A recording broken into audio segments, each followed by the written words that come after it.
넌 이렇게 시간이 안 가는지 정말 버스 안에서 going 이불 속에서 going은 언제나 너에게 going. Halo semuanya, let me introduce myself. My name is Putri Hirlianti. I'm from Tadris Bahasa Inggris 4th semester in Universitas Islam Negeri Fatmawati Soekarno Bengkulu. This time, I will explain to you about semantics, where later we will discuss several points on this material, which are interconnected in this semantics. Curious, right? Let's start. Okay guys, before we start so far, I will explain to you first about what is semantics. Okay, you can see in PowerPoint or slide in my behind. You can read. Semantics is the study of word meaning and sentence meaning, abstracted away from context of use. Is a descriptive subject. It is an attempt to describe and understand the nature of the knowledge about meaning in their language that people have from knowing the language. Nah, jadi semantik ini adalah studi atau pembelajaran tentang makna dari kata atau makna dari kalimat itu sendiri, di mana pada semantik ini kita akan mempelajari nih makna dari bahasa yang coba disampaikan oleh si penyampai, tetapi dia itu memiliki makna atau arti yang bisa berbeda-beda. Tidak hanya melalui arti-arti literal, tetapi dia juga memiliki arti-arti secara implisit. Nah, itulah yang akan kita pelajari pada semantik kali ini. Okay, next will be discussed. Nah, there are 3 points will be discussed in this material semantics. Jadi, ada 3 poin yang akan kita bahas pada materi semantics kali ini. First, propositions, and second, compositionality, and last, entailment. Oke, mungkin saya akan mencoba menjelaskan tentang kalian about the 3 point ini. Oke guys, first, from all, I will explain to you about propositions in semantics. In semantics, proposition refers to a basic unit of meaning in language that contains propositional information or information about the word that can be considered true or false. Oke, jadi maksudnya adalah proposisi ini di dalam semantik adalah pengetahuan dasar kita dalam memaknai sebuah bahasa baik itu benar maupun salah. Tetapi kebanyakan proposisi dalam semantik ini dia memberikan gagasan atau pernyataan pada pernyataan yang benar. Contoh, today is rain. Today is rain. Today is rain artinya adalah hari ini hujan. Nah, di mana seperti yang kita ketahui pada hari itu memang hari itu adalah harinya hujan. Jadi, proposisinya adalah hari ini hujan itu benar. Tetapi jika kalimatnya seperti ini, the moon is a natural satellite of the earth. The moon is a natural satellite of the earth. Bulan adalah satelit alami dari bumi, di mana pada faktanya kita belum mengetahui nih apakah benar bulan itu adalah satelit alami dari bumi atau tidak. Maka propositionnya adalah salah atau masih ragu-ragu. You get the point?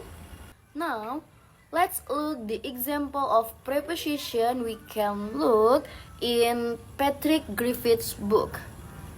Let's see. Different sentence can carry the same meaning as in 1.12a until C. A. Shark hunts seals. B. Seals are hunted by sharks. C. Seals are prey to sharks. And D. These catch and kill these others. Oke, bisa kita lihat di 4 kalimat ini pada kalimat A, B, C, and D. In point A, sharks hunt seals, yang artinya anjing laut diburu oleh hiu. Next, yang pada poin B, seals are hunt by shark, yang artinya anjing laut diburu oleh hiu. Nah, selanjutnya yang C, seals are prey to shark, artinya anjing laut adalah mangsa hiu. Nah, dari ketiga kalimat itu mereka memiliki arti yang sama. Tetapi ada sedikit perbedaan pada kalimat yang C, di mana pada yang C itu artinya adalah anjing laut adalah mangsa hiu. Tetapi pada kasus ini atau pada kalimat ini dapat kita lihat preposisinya, bahwa preposisinya itu memang agak sedikit berbeda tetapi memiliki makna yang sama dan dapat dimengerti oleh para pembacanya termasuk anak-anak, di mana arti dari anjing laut diburu oleh hiu itu sama artinya dengan anjing laut adalah mangsa hiu. Karena anjing laut diburu oleh hiu, maka dari itu anjing laut itu adalah mangsa hiu. Nah, tetapi berbeda dengan kalimat yang pada bagian D, yaitu this case and kill these others. Nah, pada kalimat itu terdapat kata this and this, di mana this and this ini tidak menjelaskan nih objek atau subjeknya, sehingga membuat para pembacanya itu sedikit ambigu atau sedikit bingung makna dari kalimat tersebut. Maksudnya apa? Adalah mereka mengejar dan membunuh yang lain. Yang dimaksud dari mereka itu apa? Dan yang dimaksud dengan membunuh yang lain itu apa? Kan tidak jelas, sehingga preposisinya adalah salah. Okay, if you get my point, so we turn to discuss about the next materials. The next materials will be discussed is compositionality. Okay, compositionality in semantics is a principle in semantics that states the meaning of a more complex language expression, such as a sentence, can be determined from the meaning of its parts, such as words, and the way those parts are arranged or organized. In other words, the overall meaning of an expression depends on the meaning of its parts and the way those parts are combined. Maksudnya, komposisionalitas itu sendiri dalam prinsip semantik adalah yang menyatakan bahwa makna dari ungkapan bahasa lebih kompleks seperti kalimat dapat ditentukan dari makna bagian-bagiannya seperti kata-kata dan cara bagian-bagian tersebut disusun atau diatur. Dengan kata lain, makna keseluruhan suatu ungkapan bergantung pada makna bagian-bagiannya dan cara bagian-bagian tersebut digabungkan. Misal nih, contohnya seperti anjing hitam menggonggong di halaman. Anjing hitam menggonggong di halaman. Kita dapat memaknai kalimat ini sebagai anjing hitam menggonggong di halaman karena penyusunan kata-kata tersebut sesuai, seperti anjing hitam menggonggong di halaman, di mana ada kata anjing sebagai subjek, anjing hitam sebagai subjek, lalu menggonggong sebagai kata kerja, dan di halaman sebagai kata tempat. Di sini komposisionalitasnya atau susunan kalimatnya itu benar dan mudah kita pahami. Now, look the example of compositionality based on Patrick Griffiths' book. The two examples you gave, A and B, demonstrate the principles of compositionality in action. This principle says that the overall meaning of an expression can be determined from the meaning of its parts and the way the parts are organized. Now, let's analyze these two examples. In A, there is sentence an in parenthesis lookable means not able to be looked. or unable to be looked. Here, the word un indicates negation, so unlockable means not able to be looked. Nah, maksudnya adalah pada kalimat A ini un dalam kurung lockable berarti not able to be locked atau tidak dapat dikunci. Karena di sini kata un menunjukkan negasi sehingga unlockable berarti tidak bisa dikunci. Next, the sentence of B. In parentheses, unlockable means able to be unlocked or able to be unlocked.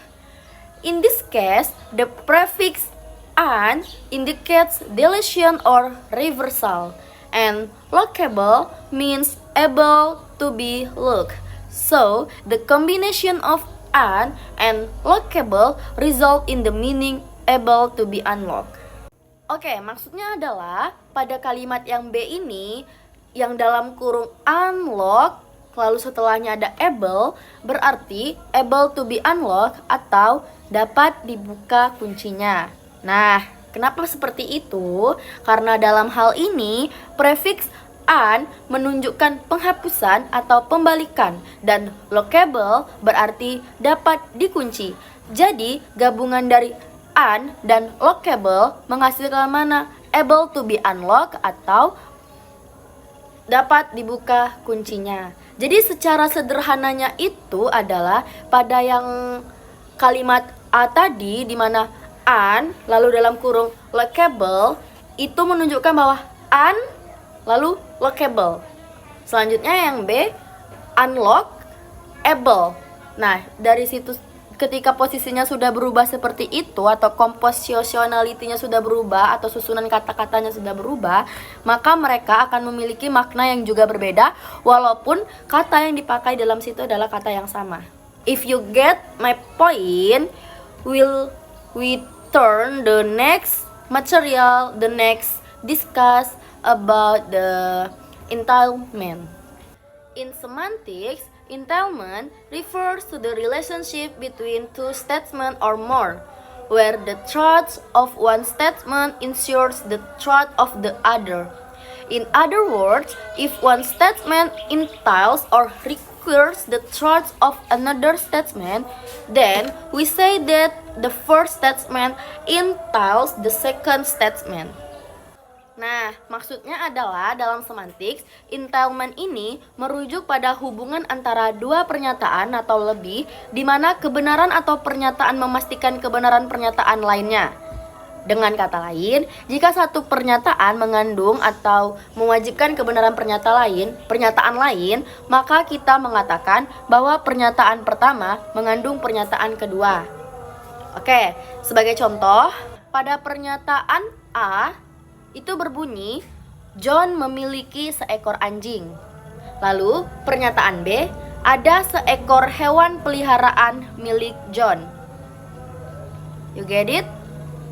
Nah, dari dua pernyataan ini kita dapat menyimpulkan nih pernyataan B. Karena gini, jika John memiliki anjing, itu berarti John itu memiliki seekor hewan peliharaan.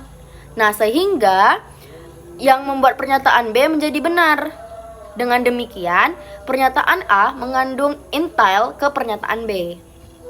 Now, look the example of entailment based on Patrick Griffiths' books. Example 1.20. A. Moira has arrived in Edinburgh. B. Moira is in Edinburgh. C. Moira has arrived in Edinburgh. Moira is in Edinburgh. And D. Moira has arrived in Edinburgh and she is not in Edinburgh. Let's the analyze of the sentence. When 120A is true, we can be sure that 120B is also true, provided it's the same Moira and the same city. This is shown in 120C as a statement about entailment. Attempting to cancel an entailment leads to contradiction, as in 120D. If the first clause in 120D is true, it entails the proposition expressed by a non-negative version of the end clause. Taking on the negative clause yields a contradiction. Nah, maksudnya adalah jika pada kalimat 1.20 yang A itu benar, kita dapat memastikan juga nih bahwa yang 120B itu juga benar, asalkan Moira yang sama dan kota yang sama.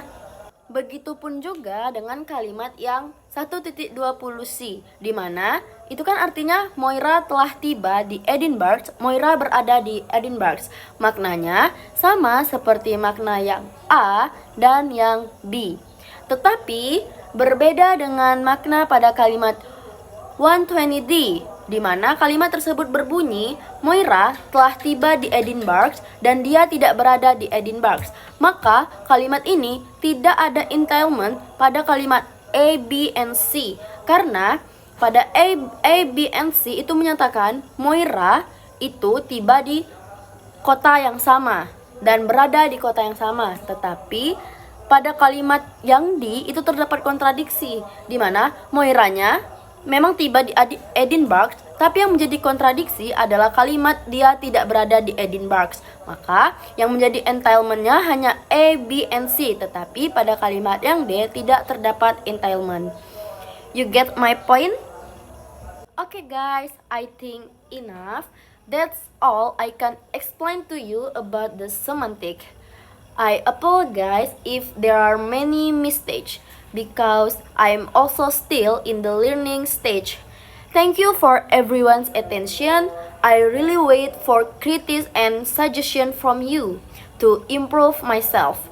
Once again, thank you and see you soon. Bye bye.